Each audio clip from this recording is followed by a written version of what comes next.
All right, and next album up review of the day, serving up Gary's way. We have Junior Boy's Waiting Game. It's 9 songs, 36 minutes long. It's been what 6 years since we had a Junior Boys record, Some and might say it's been a waiting game.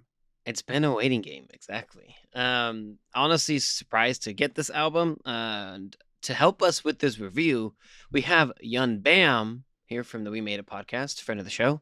Maybe he Also listens from to Power Audioface, Report. maybe he doesn't, and also from Power Report, yeah.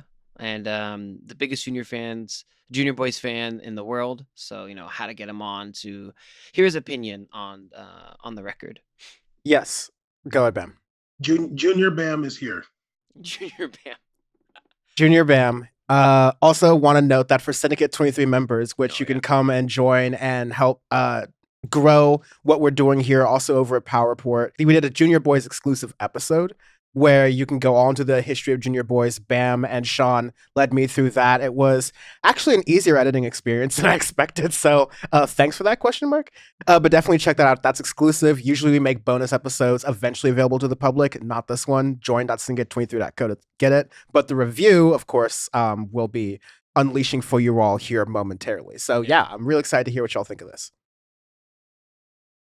Yeah, I mean, I had to listen to it several times to really get into it because it is very experimental. It is different. It is not what I expected from a Junior Boys record at all. It is Like needless to say the most different Junior Boys record 100%. probably yet.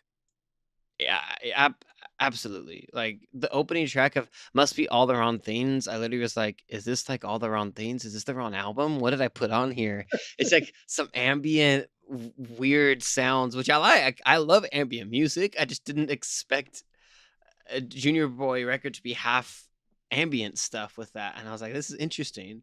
It's a I really beautiful, layered opening track. But go ahead, man.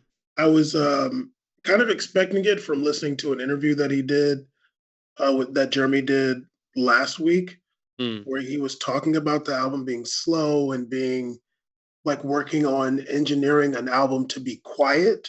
yeah. I was like, okay, maybe it is. Maybe a lot of the album will be similar to Nightwalk, which was a single, and similar to Waiting Game, which was a single. So I was kind of expecting that, but yeah, we did get an opening track that was ambient. Just that's what you call it. Yeah, it is very quiet. I can't wait to pull this and get the wavelength compared to everything else I'm doing for this episode because it's going to be very, very on the quiet side. But I think while this is much less energetic of a Junior Boys record than perhaps you're used to from listening to our past episodes or anything up to the Junior Boys up to this point, there's still a lot of energy in this record. And one thing I've talked about in the past is feeling like Junior Boys records don't, I feel like they've all been very cohesive, but at different points to different levels. This is definitely the most cohesive. Every song fits together as a project Junior Boys record yet. Okay. Interesting. Interesting. I don't know if I would even. I don't know if I would go that far. Hmm. I think Big Black Coat to me is the most cohesive, but because the issues that I have with the waiting game is there are parts in like the middle of the album where it kind of speeds up and you have some pretty good tracks. And there's other parts where it slows down a little too much for me. And it starts like example, Must Be All Around Things, a complete ambient track for 5 minutes, 13 seconds. And then you have Nightwalk right after, which is also a pretty slower track. And that's the single that we did review about a month ago or so here on Audioface. And I mean, I absolutely love Nightwalk. I really love it. I love the vocals. I love the really ambient drums in the background. Everything about that track. I've been listening to it for a while. And it's nice for them to really pivot and make something different because, they've been around for so long. Even though as much as I like it to be, a lot of techno and weird stuff, it's cool that they like, slowed it down. And yeah, listening to that thing from Jeremy as well. He's how to make a slower record, how to make different sounds, and going on to like I heard some things of him saying, "Hey, this is the most technological record that we made. We've used different equipment that we've never used before, get a bunch of different engineers over to come and help us with this to make these sounds that we have a very specific mind and idea. And you really get to that in the layering. The first listen through I had, I did not, I really missed a lot of it. And then the second listen through I got more, and the third listen through I got more. And I love records like that that really grow on you after a while. And the third track, it never occurred to me, is like super glitchy, and I it's think like that's the this epitome weird. of what you're talking about, where that Yeah, layering, where you exactly. really benefit from having to listen to it a lot. And even the track after that, Thinking About You, calms me down, where you get Yeah. vocal layering with two different, like a man and woman's vocal kind of talking back and forth, where it gets to be this. It definitely feels more production wise a step forward for Junior Boys, which I think Junior Boys, another thing they've done really well is they've never regressed when it comes to production quality. They've always been like, okay, we're working at another project. Let's up the ante here with whatever we're doing. I remember like there was such even a big jump from Last Exit to the second album that they made. So This Is Goodbye. And so you definitely see that here. It's definitely going up there. And then when you get that glitchy layering in those two songs, I really thought that you got, yeah, that callback to their older sound in a way, but definitely evolved for this newer, uh less chaotic's not the right word, but definitely less energetic's the wrong word too, because I still has energy and there's still definitely chaos in this album, like more on that and Fidget for sure. But y- much like the Arctic Monkeys have kind of figured out how their sound has matured, and so it's not a lot of like wicked guitar riffs. It's a little bit of a slower, groovier thing. This is that Junior Boy's evolution, but it's an ambience pivot that I wasn't expecting, but I also generally really enjoy, especially with that Think About You Calms Me Down track. Yeah, I honestly feel like with Big Black Coat, like there was a part of me that felt like that album was a bit rushed. Um, and I feel like this album is like it took a long time, and I think Jeremy said they started working on it in January 2020. Oh wow. Yeah, and so and they worked on it. Him and Matt were together for a long period of time, and they were working on it. It does feel like very, very well produced. Like each track has so much to it that there is something to enjoy, even though it doesn't really feel like a traditional Junior Boys album in a lot of ways. But um, like it never occurred to me is glitchy and weird, but I kind of like it, and it made me feel like that's a really cool track to play at the beginning of a DJ set. 100%. Hell yeah. Yeah, because it is a bit jarring, and I feel like tracks. Well, because Jeremy is a DJ and he kind of comes from DJ culture in a way too. Tracks like that have a lot of space in them will get people's attention in like a party club Hmm. setting with dance music. So although that track, like I like it, but it's like it's not the type of song you listen to over and over. No. But I do like it though.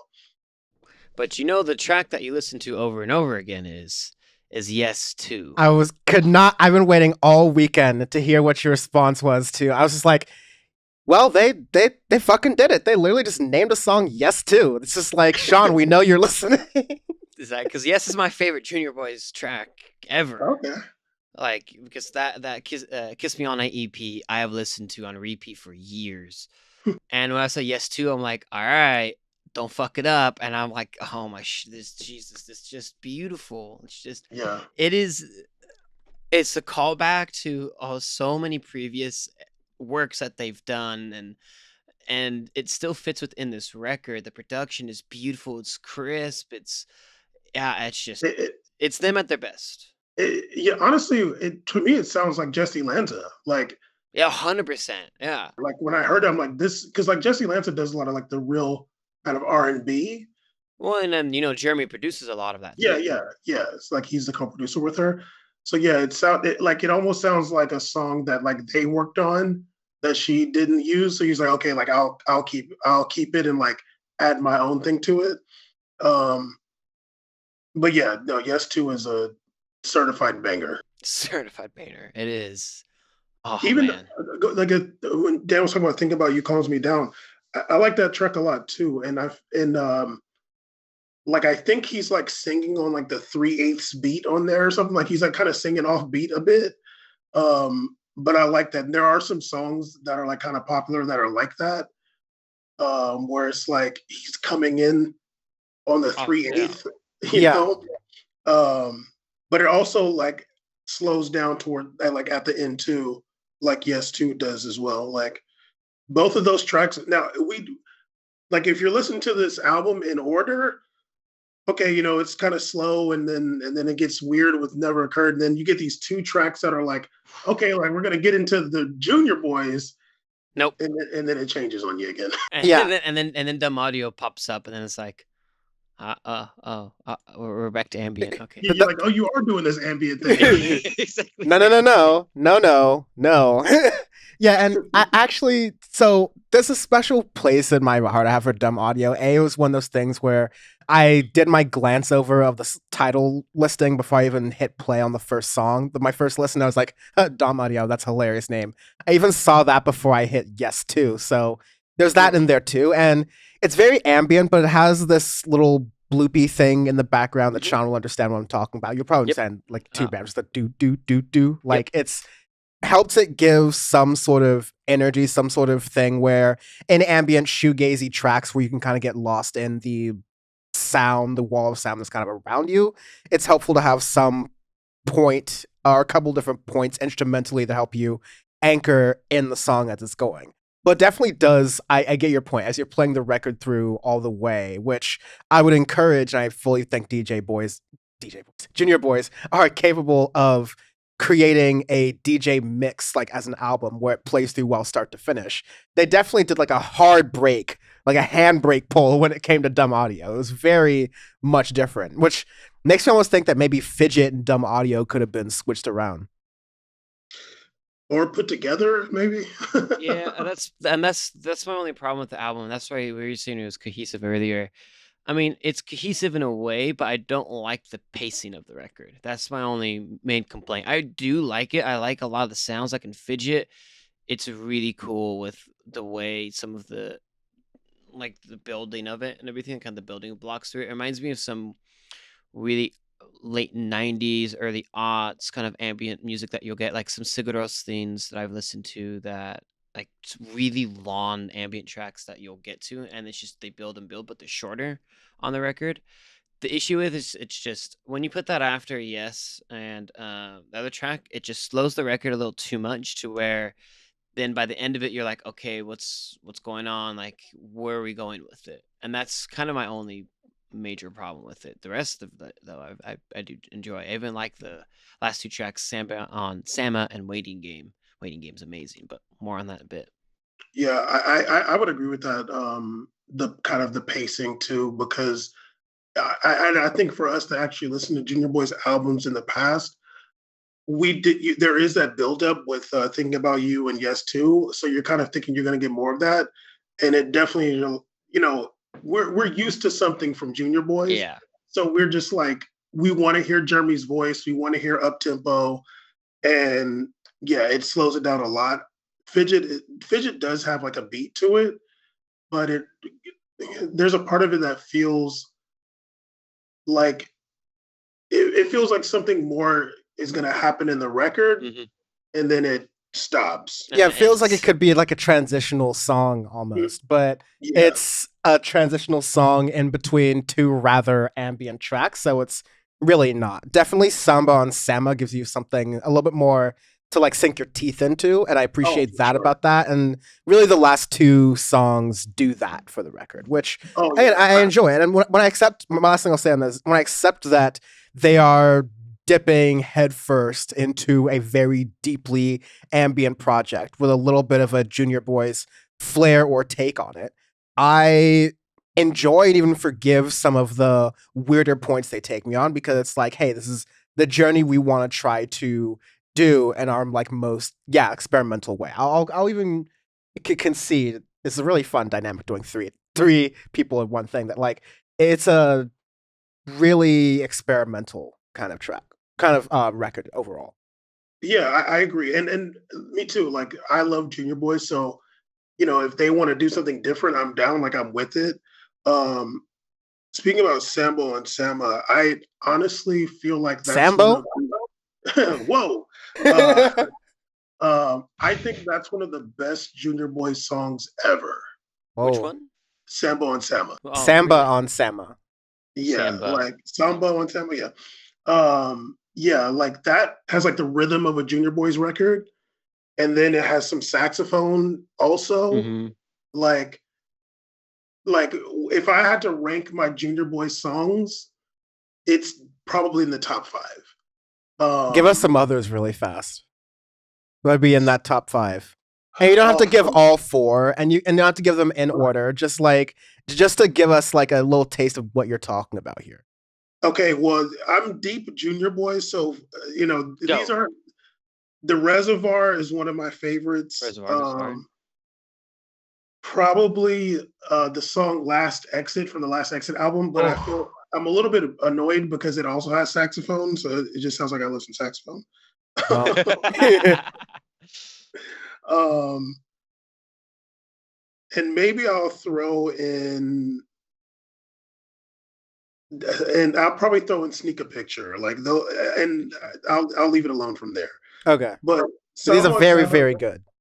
yeah, Samo Sama is one of those. Like when I heard it, it almost reminded me of like the '90s jazz CDs my dad would Yeah. play, Okay. like those kind of like random jazz, kind of like, but like contemporary jazz a little Mm-hmm. bit. Um, and yeah, just all like everything going on in that song is perfect to me. Like amazing song. Yeah, I think it's a great.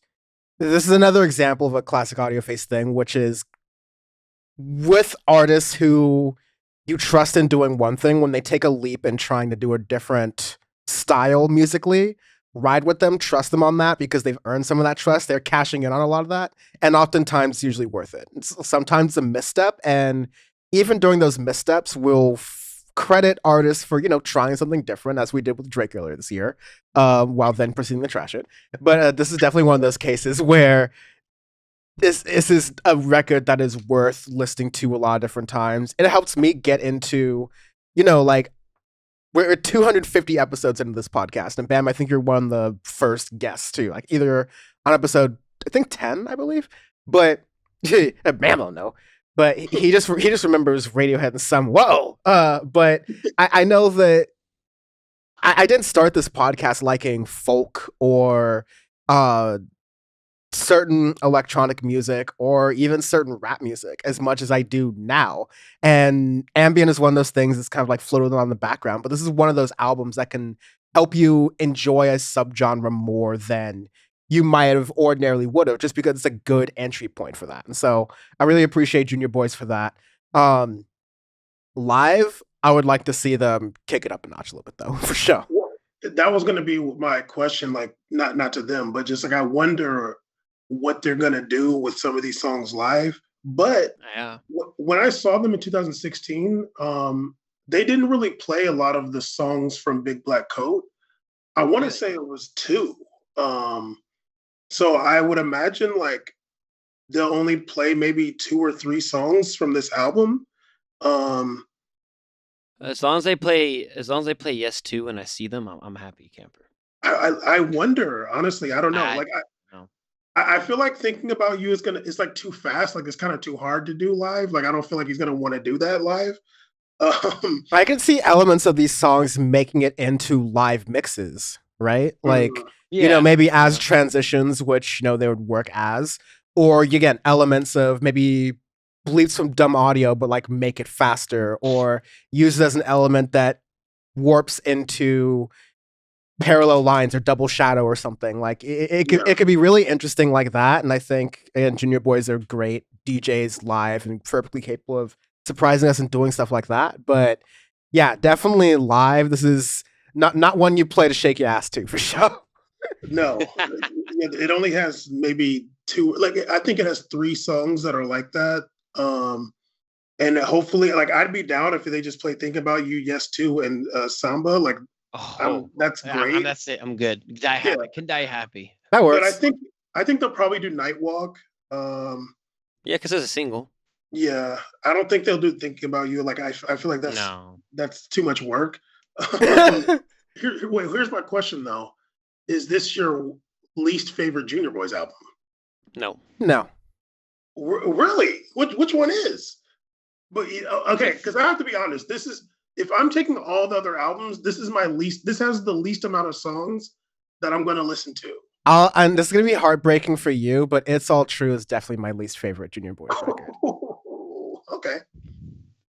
Damn. It's not a bad record. I like It's it. It's just all true a definitely my lot. It's least just for favorite. me. It's like Last Exit. I like Last Exit, but I only like a couple tracks from Last Exit. I can It's like understand that.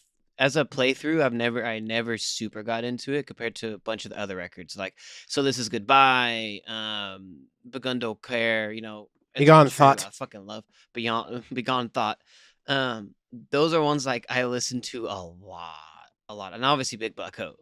So you think that this one with a solid It's shorter. It's more cohesive. 3 or 4 just like ambient tracks? I like ambient music a lot. Okay. Yeah. I mean, one of my favorite bands is Sigaros. Sigaros will Yeah. make a 15-minute song. 15-minute song. I'll be sitting there in the crowd, be like, just put another 5 minutes, and I'm good. This review is very quickly becoming almost as long as the album. We do arbitrary scales every week on Audioface because our review is our review. And this week we are doing, as we've talked about earlier on the episode, we've totally recorded already, Elon Musk's promises that he is broken. So in doing that arbitrary scale of Elon Musk's promises that have been broken, what are we all going to give it to on the floor? What's getting this album? This is definitely when he said that the Cybertruck glass is bulletproof and grabs a rock and it fucking breaks the glass. It's that broken promise. My personal favorite one. This is going to be when he said that you're going to be able to rip batteries from underneath Teslas and then install new ones at gas stations. And like everyone thought, oh yeah, that's not going to cost like $11 trillion to actually do at scale. To just like replace the car batteries, the most expensive part of the bitch. Like, I can't believe we all fell for that. I mean, y'all fell for that. Yeah, for me, it's gonna be whatever he did or didn't do when it came to those kids in Thailand in that cave, and not what he called that guy that was gonna rescue them. I forgot about that. That's what spawned my tweet. That was the one. I know. Yep, that was it. Gone but not forgotten. Anyways, pour one out for twitter.com. Thank you, Bam, very much. Folks can find you on We Made It podcast, coming out every week, especially with all of the World Cup stuff going on. I'll probably be jumping in there for a little bit just to be, doing some Imperial trolling. We'll figure out where. I'll pick an Empire and I'll start trolling. And then, of course, on Power Report, as we are doing all of the election coverage, the fallout from the elections as they're already being contested before they have even happened. We're recording a week and a half before Election Day. And Bam will give us super good election coverage because he has that Ultra 6G booster. So we'll be good. Absolutely. See you guys and stay black. Yep. Appreciate it.